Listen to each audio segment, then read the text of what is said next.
Hi, my name is Tamika Wright. I am a nursing student here at Aspen University, and I am going to build a set of lungs, and then I'm going to discuss with you the different processes of the lungs, as well as some care for asthmatic patients.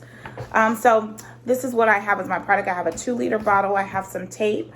I have rubber bands. These are the rubber bands that I did use. I have scissors, I have the cap that goes onto the 2-liter bottle, and I have a punch ball. So let's build some lungs. Okay, so I already took the liberty of doing the hardest part, which was stretching the punch ball and then using the tape to secure the diaphragm. So this is what it's going to represent as our diaphragm. I do have these 2 sets of straws. I'm sorry, I didn't say that, but I have 2 sets of straws.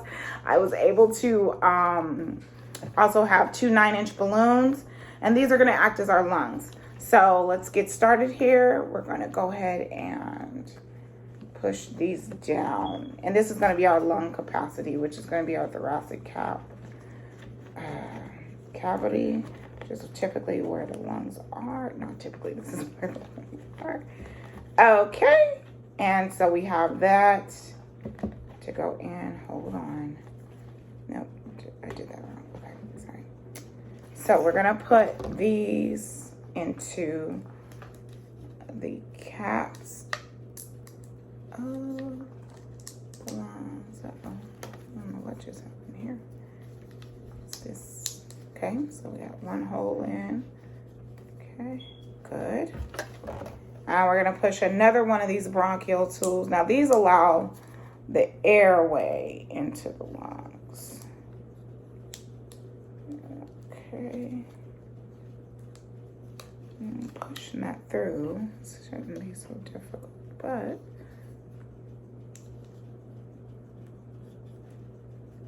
I'm gonna go ahead and push those through real quick. Perfect. Add it in. All right, perfect. And so we're gonna go ahead and do that. So now I'm gonna take this extra rubber band, and we're gonna, okay, got that going through. So I'm going to just go ahead and put it like this. Put that on there so we can secure it, keep the air in. Now I'm going to put the lungs inside.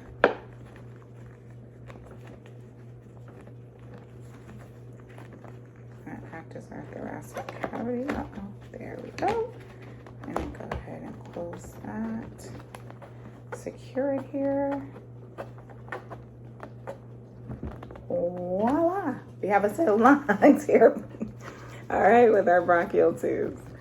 Okay, so now let's talk about the processes of the lungs. We want to talk about inhalation. We want to talk about exhalation. We're going to talk about lung capacity as well as asthmatic patients and how that impacts, okay? So the first things we'll talk about is going to be the process of inhaling. So this is when the air moves in and out of the lungs. So let's see if you can see that there. Right now, oh, it's working great. So the air moving in and out of the lungs, because the introthoracic pressure, so this again, like I said, this is going to be our thoracic cavity. So the introthoracic pressure changes as it relates to the airway, the opening of the airways, and the contraction of the diaphragm. Excuse me, sorry. The contraction of the diaphragm and the external intercostal and scalene muscles. This increases the chest dimensions, causing the introthoracic pressure to increase, which is allowing the air to flow into the lungs.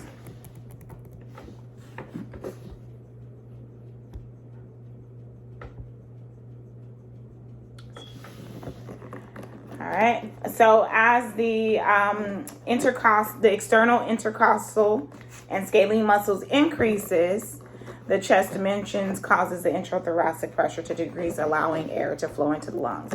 Now let's talk about the process of exhalation. Now exhalation will be when the exhaling, causing an increase into the intercostal, intrathoracic pressure.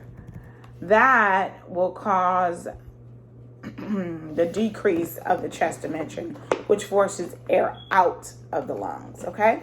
So let's talk about the many factors of why the sizes of the individual lung capacities may vary. So we're going to set our lungs here. Now, there's different reasons. One of them is actually going to be, honest, believe it or not, taller individuals happen to have larger lungs. So body structure does play a part into the lung capacity. Living arrangements, where we live. Those that live in a higher altitude have larger lung capacities due to the fact that the atmospheric pressure is lower, so they have to compensate that. Now, let's get to some lifestyle choices. Things such as smoking. Those that typically have a history of smoking or smokers, they have a lower lung capacity, as well as those that happen to be obese. They also have a lower lung capacity. Now, let's talk about how asthma affects the lungs. Asthma affects the lungs. Asthma actually is an inflammation of the airway. So individuals, what it would do is it would inflame the airway, and then that's going to cause a restriction of the flow of the air into the lungs. That results in those individuals with asthma having a shortness of breath. Now, how do we help here in the field, the medical field? One of our medical priorities, especially as nurses, is we want to make sure that we are providing and administering oxygen to the patient, okay? We want to make sure that we also are implementing and administering the proper prescriptions, such as inhalers, or there's also what the improtopium bomide, which is one of the more popular asthmatic medications. We also want to do corticosteroids. The reason for it is because we want to get that inflammation down. So the steroids help minimize inflammation. How do we educate our patients that have asthma?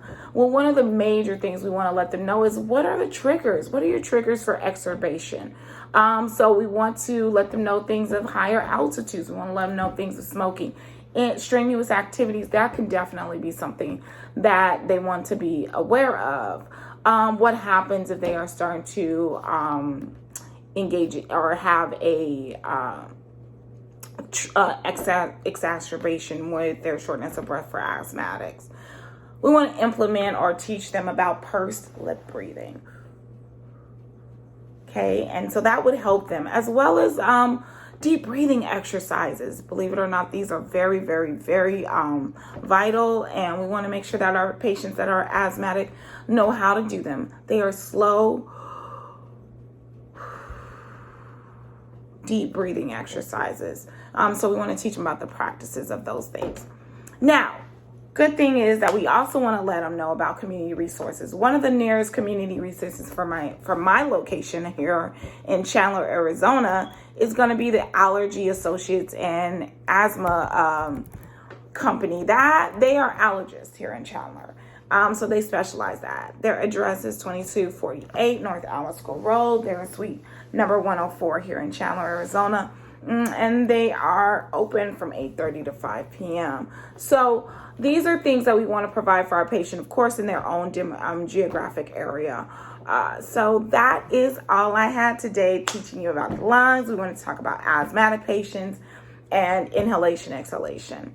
Well, thank you very much for your time. You're having a great day.